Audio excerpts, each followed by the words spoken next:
नमस्कार दोस्तों, मैं पंकज कुमार मेरे YouTube चैनल 12 राशियाँ में आप सभी ज्योतिष में रुचि रखने वाले पाठकगणों का स्वागत करता हूं।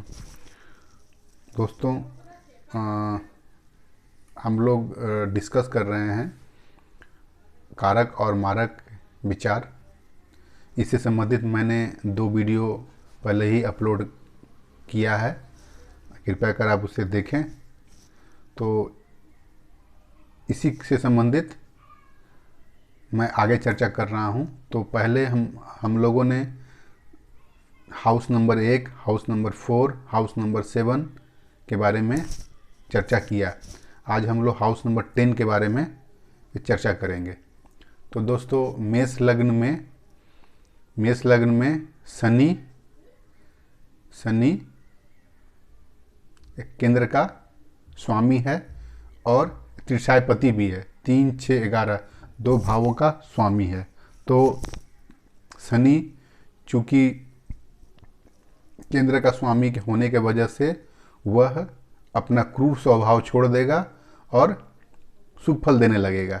लेकिन उसकी दूसरी राशि ऐसी जगह बैठ गई है जो त्रिशायपति है, यानी 3, 6, 11 है। तो ये स्थान पापी है, तो ये शनि भी पापी हो गया।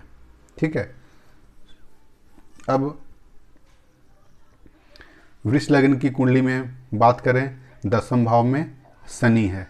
शनि फिर अपना क्रूर स्वभाव छोड़ करके शुभ फलदायी हो जाएगा और उसकी दूसरी राशि पड़ रही है त्रिकोण भाव में, और त्रिकोण भाव शुभ भाव है। तो यह वृष लग्न के लिए शनि राजयोग कारक ग्रह हो गया।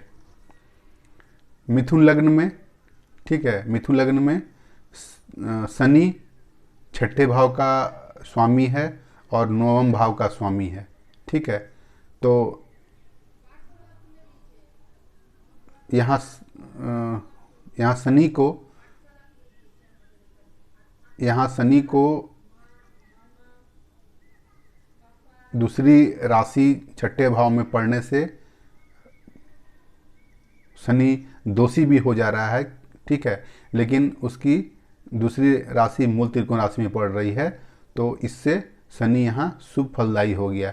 लेकिन दोस्तों, मैं इस विषय में कहना चाहूँगा, इस विषय में क्लासिकल बुक्स में मिथुन लग्न की कुंडली में शनि को राजयोग कारक भी कहा गया है और पापी भी कहा गया है। ये ऋषियों मुनियों का इसमें मतांतर है। ठीक है। लेकिन मैं अभी आपको जो समझा रहा हूँ इसके हिसाब से शनि की दूसरी राशि पड़ रही है 9वें भाव में, इसलिए शनि यहाँ पर शुभ हो गया और यह शुभ फलदायी होगा। कर्क लग्न की कुंडली में मंगल 10वें भाव का स्वामी है। यह अपना कुर प्रभाव छोड़ देगा और शुभ फलदायी हो जाएगा।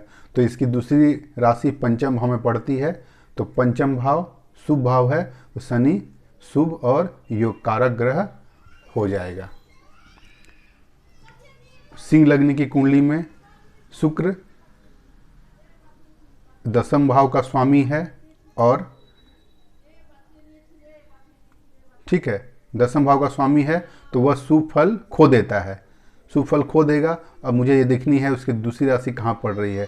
उसकी दूसरी राशि पड़ रही है 3रे भाव में, यानी त्रिशायपति में। तो त्रिशायपति शुभ भाव नहीं है, इसलिए शुक्र भी यहाँ शुभ नहीं फल देगा, यह पापी हो गया।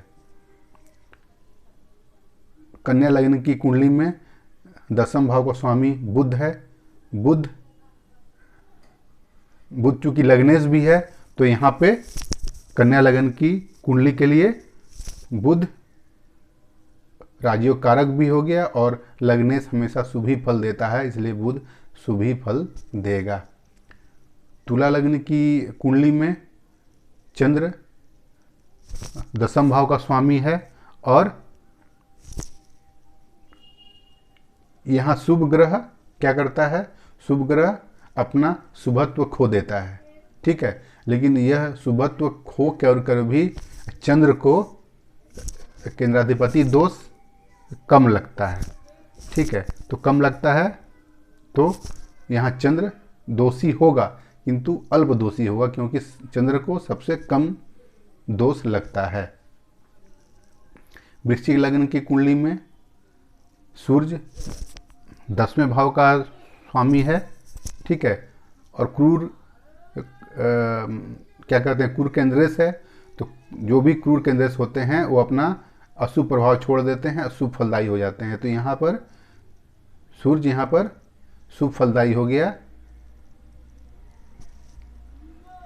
धनु लग्न की कुंडली में बुध 10वें भाव का स्वामी है, ठीक है, 10वें भाव का स्वामी है और 7वें भाव का भी स्वामी है। लेकिन बुध यहाँ पर, बुध को चूंकि मारक दोष कम लगता है, इसलिए यहाँ पर बुध राजयोगकारक ग्रह बन जाते हैं। मकर लग्न की कुंडली में शुक्र 10वें भाव का स्वामी है, तो शुक्र अपना शुभत्व खो देगा, लेकिन उसका शुभत्व खोने के लिए हमें देखनी होगी कि उसकी दूसरी राशि कहाँ पड़ती है। उसकी दूसरी राशि पड़ रही है 9वें भाव में। 9वां भाव शुभ फलदायी है, इसलिए शुक्र शुभ फलदायी और राजयोगकारक ग्रह हो गया। कुंभ लग्न की कुंडली में मंगल यहाँ पे 10वें भाव का स्वामी है। तो 10वें भाव का स्वामी होने से, क्रूर केंद्रेश होने से शुभ फल ये देने लगता है। लेकिन इसकी दूसरी राशि पड़ रही है त्रिशायपति में, तो ये भाव अशुभ है, तो मंगल यहाँ अशुभ कारक हो गया और पापी हो गया, ठीक है। मीन लग्न की कुंडली में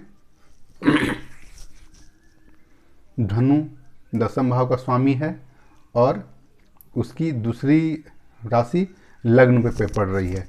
तो क्या हो रहा है, लग्न होने से थोड़ा शुभ फल देगा, लेकिन सौम्य ग्रह को केंद्राधिपति दोष लग जाता है। इसलिए यहाँ पर मीन लग्न में गुरु क्या होगा, शुभ तो होगा, पर उसमें अल्प रूप में पाप होगा, ठीक है। हल्का वो अशुभ फल जरूर करेगा, लेकिन लग्नेश होने से वो शुभ फलदायी है। तो दोस्तों, मैंने केंद्र के बारे में 1, 4, 7, 10 के बारे में मैंने बताया कि 1, 4, 7, 10 में उन्हें केंद्राधिपति दोष से लग जाता है और उससे ग्रह अपना शुभ ग्रह अपना शुभ प्रभाव छोड़ देते हैं, क्रूर ग्रह अपना पाप प्रभाव छोड़ देते हैं, और किस तरह वो वर्क करते हैं, रोज शुभ फलदायी होते हैं या अशुभ फलदायी होते हैं, ये मैंने समझाने का प्रयास किया, ठीक है। अगले वीडियो में मैं दोस्तों आपको बताऊंगा 5वां भाव और 9वां भाव त्रिकोण का स्वामी है, और सभी लग्नों में 5वां भाव 9वां भाव के अनुसार उस ग्रह की क्या स्थिति होगी, इस बारे में हम लोग चर्चा करेंगे, ठीक है। आशा है दोस्तों आपको मेरा वीडियो पसंद आया तो लाइक कीजिए, शेयर कीजिए, कमेंट कीजिए और बेल आइकन को दबाना जरूर याद रखिएगा। धन्यवाद दोस्तों।